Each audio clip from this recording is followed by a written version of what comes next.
आणि मी माझ्या शेतामध्ये.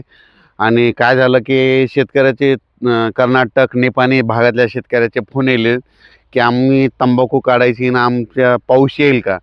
तर त्या शेतकऱ्याला सांगू इच्छितो की राज्यामध्ये मी म्हटलं होतं ना, जानेवारीच्या शेवटच्या आठवड्यात वातावरण खराब होणार आहे. तर राज्यामध्ये 23 तारखेपासून राज्यामध्ये आभाळ येणार आहे, ढगाळ वातावरण राहणार आहे. म्हणून वेलवर्गीयासाठी आनंदाची बातमी, त्याच्यानंतर ज्याला फुलं लागण्यासाठी आनंदाची बातमी, ऊस उगवण्यासाठी आनंदाची बातमी. पण राज्यात काय होणार आहे, हे वातावरण कशामुळे खराब होणार आहे? कारण की काय झालं, WD वेस्टर्न डिस्टर्ब म्हणजे पश्चिमी विक्षोभ, म्हणजे काय होणार आहे इकडं गुजरात,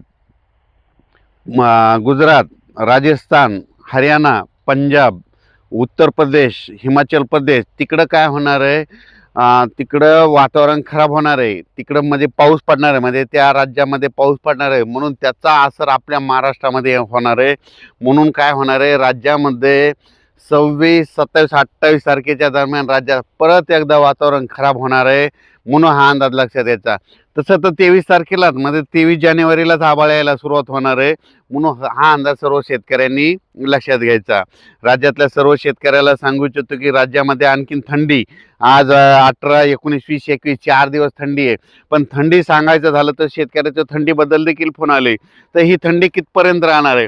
तर राज्यातल्या शेतकऱ्याला सांगू इच्छितो की 20 तारखेपासून उन्हाची तीव्रता वाढत जाणार आहे. दुपारनंतर थोडी अशी गरमी जाणवणार आहे, पण रात्रीच्याला मात्र थंडी कायम टिकून राहणार आहे. म्हणून हा अंदाज लक्षाचा.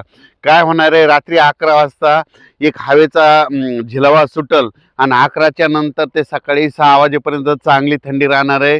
म्हणून हा अंदाज लक्षात घ्यायचा. पण राज्यातल्या सर्व शेतकऱ्याला सांगू इच्छितो की राज्यामध्ये मात्र जानेवारीच्या शेवटच्या आठवड्यात मात्र ढगाळ वातावरण राहणार आहे.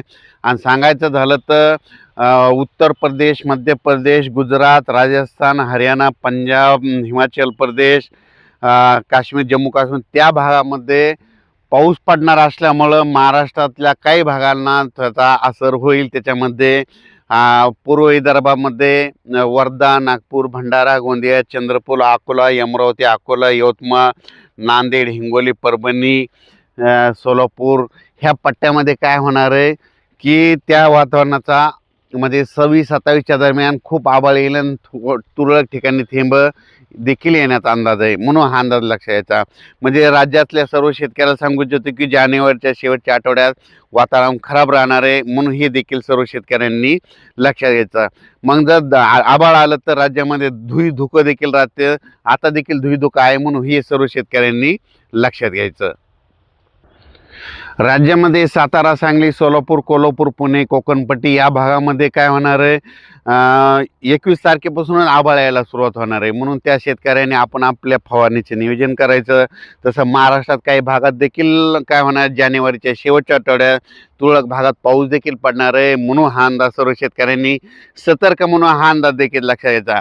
निपाणी कर्नाटक, त्याच्यानंतर तेलंगणातल्या शेतकऱ्याला सांगू इच्छितो की तुमच्याकडे देखील काय होणार आहे, 26-27च्या नंतर तुमच्या भागात देखील थोडं पावसाचं वातावरण तयार होणार आहे. म्हणून तेलंगणातल्या शेतकऱ्यांनी ही देखील अंदाज लक्षात घ्यायचा. पूर्व विदर्भात देखील काय होणार आहे, मध्य प्रदेशकडे पाऊस पडत असल्यामुळं त्याचा असर पूर्व विदर्भाकडे होणार आहे.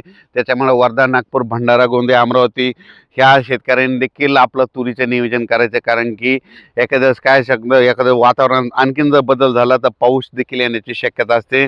पण जानेवारीच्या शेवटच्या आठवड्यात मात्र वातावरण खराब होणार आहे. म्हणून हा अंदाज सर्व शेतकऱ्यांनी लक्षात घ्यायचा. त्याच्यानंतर राज्यामध्ये सांगायचं झालं तर पूर्व विदर्भ, पश्चिम विदर्भ, दक्षिण महाराष्ट्र, उत्तर महाराष्ट्र, कोकणपट्टी, खानदेश, मराठवाडा सगळीकडे काय होणार आहे, 20 तारखेपर्यंतच म्हणजे 20 तारखेपर्यंत थंडी राहणार आहे. 21 पासून राज्यामध्ये थोडं अंशतः ढगाळ वातावरण यायला सुरुवात होणार आहे. 21ला थोडं वाढणार आहे, 22ला आणखीन वाढेल, 23ला त्याच्यापेक्षा जास्त वाढेल, 24 पासून संपूर्ण महाराष्ट्रात वाढेल आणि 25-26ला मात्र संपूर्ण महाराष्ट्रात सूर्यदर्शन देखील दिसणार नाही. म्हणून हे देखील सर्व शेतकऱ्यांनी लक्षात द्यायचा.